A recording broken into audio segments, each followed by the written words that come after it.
আমি অত্যন্ত মনোযোগ দিয়ে আমাদের হুজুরদের, আলেমদের, ইমাম সাহেবদের বক্তব্য শুনছিলাম।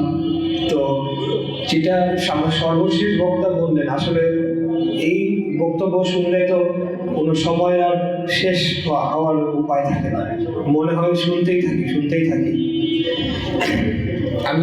আমি একটা বিষয় আগে একটু বলে দিতে চাই যে একটা উৎসবের বিষয় উদ্বেগ প্রকাশ করেছে হুজুর যথার্থভাবে, এবং আমি নিজেও যখন তাপস, বিগত স্বৈরাচারী আমলের মেয়র তাপস এই ধরনের উদ্যোগ নিয়েছিল, সে নিজেই একটা ভিন দেশে অপসংস্কৃতি আমাদের রাষ্ট্রে প্রবেশ করিয়ে, এবং অবশ্যই সকল কিছু সেটা ইসলাম বিরোধী তো বটেই, আমাদের রাষ্ট্র, আমাদের সমাজ, আমাদের তরুণ সমাজ এবং আমাদের ভবিষ্যৎকে অন্ধকারে ঠেলে দেওয়ারই একটা মহাপরিকল্পনার অংশ ছিল বলে আমি মনে করি।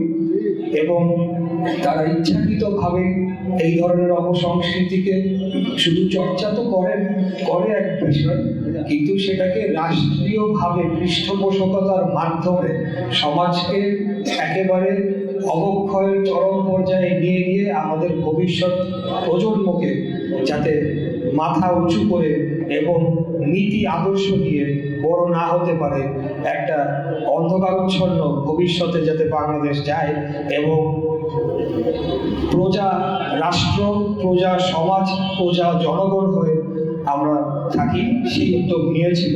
তখন ওইটার সমালোচনা আমি করেছি। একটা উৎসবের মধ্যে যে ধরনের অবৈধ, অনৈতিক এবং ইসলাম বিরোধী কার্যকলাপ প্রবেশ করানো হয়েছিল, সেটা অত্যন্ত ন্যাক্কারজনক, এবং সেটা এই সকল কিছু কারণেই তাদের দেশ থেকে বিতাড়িত করেছে বাংলাদেশের জনগণ, বহু মানুষের রক্তের বিনিময়ে, শহীদদের রক্তের বিনিময়ে। তো অবশ্যই আগামীতে যেহেতু আমি একজন প্রার্থী, আমাদের দল সামনে নির্বাচন রয়েছে, নির্বাচিত হই বা না হই, সরকার আমরা গঠন করতে পারি কি না পারি, ওই সকল অপসংস্কৃতি এবং অন্যায় কাজের বিরুদ্ধে আমাদের অবস্থান আগেও জোরালো ছিল, আগামীতেও কঠোর অবস্থান আমরা অবশ্যই থাকবো। কোনো ধরনের অবৈধ কার্যকলাপ এবং অনৈতিক কার্যকলাপ যেটা আমাদের সংস্কৃতি না, আমরা যখন বড় হয়েছি আমরা এই সকল কিছু দেখি নাই, কিন্তু পরবর্তীতে এই সকল জিনিস প্রকট হতে হতে হতে হতে একেবারে রাষ্ট্রীয় পৃষ্ঠপোষকতার পর্যায়ে নিয়ে যাওয়া হয়েছিল। সেগুলো থেকে আমরা পরিবর্তন ঘটিয়ে আগামী দিনে বাংলাদেশের একটা নীতি আদর্শ নিয়ে, এবং অবশ্যই এখানে আমাদের ইসলাম এবং কোরআনকে মূল চালিকা শক্তি হিসেবে ধরা হয়েছে এবং ধরা হবে। সেটা অতীতেও আমাদের শহীদ প্রেসিডেন্ট জিয়াউর রহমান, উনি সংবিধানে বিসমিল্লাহির রহমানির রহিম এবং সর্বশক্তিমান মহান আল্লাহ তাআলার উপরে আস্থা রাখিয়া এই শব্দগুলো কিন্তু তিনি যুক্ত করেছিলেন।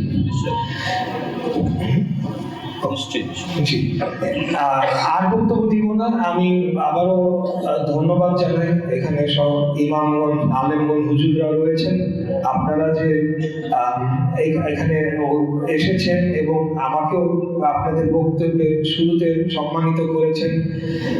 এত সম্মান পাওয়ার যোগ্য আমি এখনো হই নাই, ভবিষ্যতে দেখা যাবে। তবে আমি কাজ করে যাব, জনগণের পাশে থাকবো রাজনীতিবিদ হিসেবে। সেখানে নির্বাচন হবে, একটা ফলাফলও হবে, ফলাফল যাই হোক, নির্বাচন আরো হবে। নির্বাচনের রেওয়াজটা তো শুরু হচ্ছে, আগেরগুলো আমি নির্বাচন ধরি না, 17 বছরে নির্বাচনের রেওয়াজ শুরু হচ্ছে, রেওয়াজ চালু থাকবে। তবে যতদিন জীবিত থাকবো, যতদিন মহান আল্লাহ তাআলা হায়াত রাখবে, জনগণের সেবায়, জনগণের পাশে, সেটা সকল ধর্ম, শ্রেণী পেশার জনগণ যারাই বসবাস করে আমাদের অঞ্চলে, সকলের পাশে থাকার প্রতিজ্ঞা নিয়েই রাজনীতিতে এসেছি। শেষ নিঃশ্বাস পর্যন্ত আল্লাহ যাতে আমাকে সেভাবেই কাজ করার তৌফিক দান করেন, সেটা আপনাদের কাছে দোয়া প্রার্থনা করছি। এবং সর্বশেষ আমাদের 3 বারের সাবেক প্রধানমন্ত্রী, বাংলাদেশ জাতীয়তাবাদী দল বিএনপি সাবেক চেয়ারপারসন মরহুমা বেগম খালেদা জিয়ার রুহের মাগফিরাত কামনা করে আপনাদের কাছে দোয়া চেয়ে আবার বক্তব্য এখানে শেষ করছি। খোদা হাফেজ। আসসালামু আলাইকুম।